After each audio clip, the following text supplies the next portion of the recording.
É, você acredita em livre-arbítrio? Então, a gente precisa definir o que é mais ou menos livre-arbítrio, né? Eu acho que no sentido cristão, eu acho que é uma falácia. Porque o que acontece? No sentido cristão, o livre-arbítrio, na verdade, eu peço que você cheque essa informação, porque eu estou lembrando de cabeça, mas se eu não me falha a memória, o livre-arbítrio foi introduzido posteriormente no cristianismo, por Santo Agostinho, se não me engano, me falha a memória.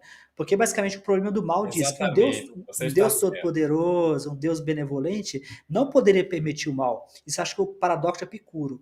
Só que Santo Agostinho, não, ele, entre aspas, resolveu o problema, ele inventou o livre-arbítrio, né? Então, ou seja, é uma palavra vazia, uma palavra que tem um significado.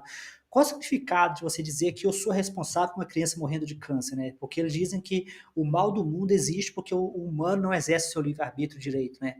É bizarro você pensar que eu sou responsável por uma catástrofe na África, por crianças passando fome na África. É uma coisa cruel, né?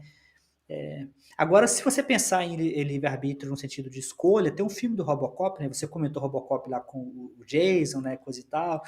Eu tenho um livro, até em inglês, chama AI by Sci-Fi, né? AI by Sci-Fi, que é um livro que está em inglês que eu escrevi. Eu pego vários filmes e vou analisando os filmes usando artificial.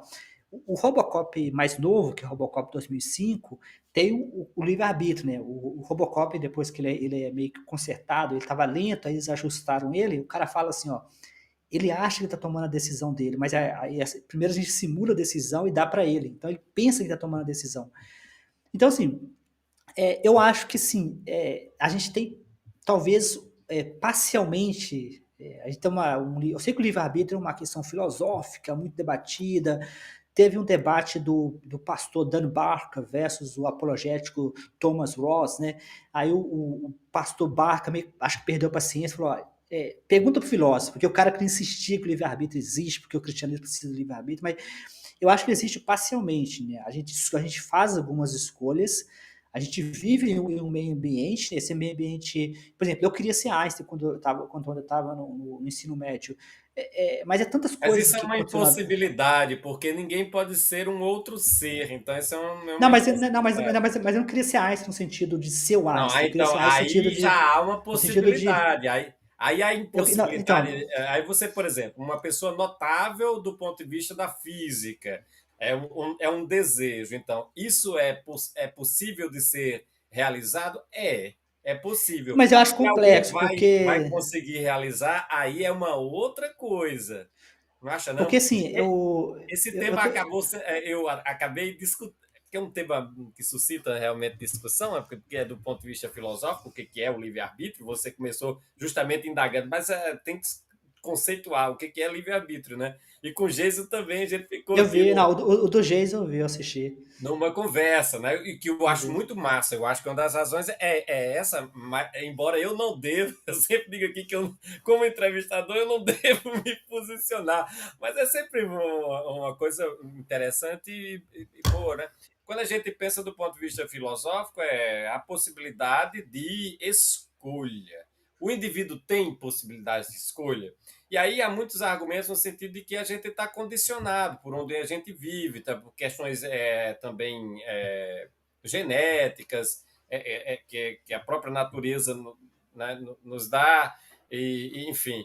E é muito nesse sentido que aquilo que eu não posso dizer, eu não estou exercendo o meu livre-arbítrio, porque nesse instante eu gostaria de estar na Torre Eiffel, Torre Eiffel, vendo as luzes de Paris, né? Mas entre o desejo de estar lá e a condição de estar lá, isso aí é uma outra coisa. Quer dizer, o desejo, se você tem as condições que satisfazem aquilo que é uma escolha sua, um desejo seu, você exerceu o seu livre-arbítrio e você faz com que a coisa aconteça. Numa impossibilidade, é impossível você exercer a sua vontade, não acha, não? Então, mas eu acho que o ponto mais importante, assim, que a gente esse aqui é um canal ateu, e você sabe que eu sempre reposto as nossas conversas, Sim. então muito possivelmente eu vou postar no Mente Ateísta, né? E para um contexto ateísta, é bom deixar bem claro, o ateísmo não depende do livre-arbítrio. Se amanhã alguém provar definitivamente que o livre-arbítrio existe ou não existe, para o ateísmo tanto faz. Então, assim, mas para o cristão ele depende do livre-arbítrio, Uhum. porque Mas eu porque a acho que aí, base do Jorge, cristianismo. quando a gente se coloca. Se eu perguntar a você, Jorge, você se entende como um livre pensador? Você está perguntando? Se eu digo, Jorge, você se entende como um livre pensador? Depende de como você define livre pensador, porque Olha aí. se você falar livre pensador no sentido de que eu penso tudo o que eu quero, que eu sou totalmente, Livremente? que eu não tenho nenhuma influência externa, eu diria que não, porque Não, tudo que não eu é que você falo. não tenha influência externa, porque a gente está no meio, né? Como é que a gente não, a gente está no meio, a mesma linguagem que é o que produz o pensamento com o cérebro, né? É o aparelho fonador atuando juntamente com o cérebro. Você não consegue fazer isso se você não tiver meio de interação. Se você isolar um bebê, né, uma experiência, ele não vai conseguir comunicar-se. A gente não vai saber nem o pensamento dele, porque não existirá pensamento.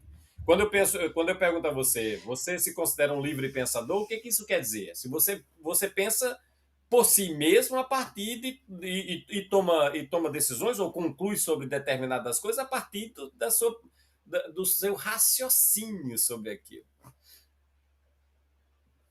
Então, mas acho que isso é bom sempre estressar. Na forma como eu vejo, o ateísmo ele não depende do livre-arbítrio, porque eu acho que essa questão do eu reparei eu reparei as suas perguntas, eu fiquei pensando comigo, eu notei que muitas suas perguntas elas espelham discussões com cristãos. Por exemplo, o livre-arbítrio é uma coisa específica do cristianismo.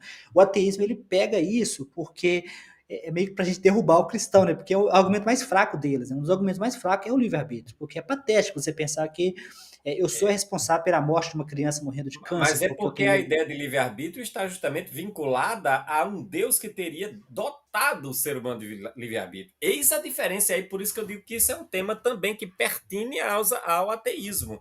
Uma vez que você tem que pensar sobre isso, se você é livre Não, ou mas, não. mas, não, mas você acabou de comentar que você vende um Deus, mas isso é específico do cristianismo. Porque se você pegar, por Isso é exemplo, específico do cristianismo, mas o tema livre-arbítrio não. O tema não, não, não, o livre-arbítrio é um tema eu tema da concordo, né? filosofia. Não, eu concordo plenamente. O tema livre-arbítrio é discutido na filosofia. Eu falo assim, da forma como a gente geralmente discute, entre ateus é uma influência cristã, é uma influência. Não que o tema seja cristão, né? É porque os cristãos eles pegam as palavras e eles arrancam tudo que tem lá dentro, igual a palavra logo, né? No livro de João ele fala logo, né? Logo era uma palavra grega, eles arrancaram todo o significado e dizem Deus é o logo, né? Mas o que significa logo? Eles não dizem nada, mas logo era uma palavra grega, tinha significado, eles Uhum. arrancaram tudo. Ok.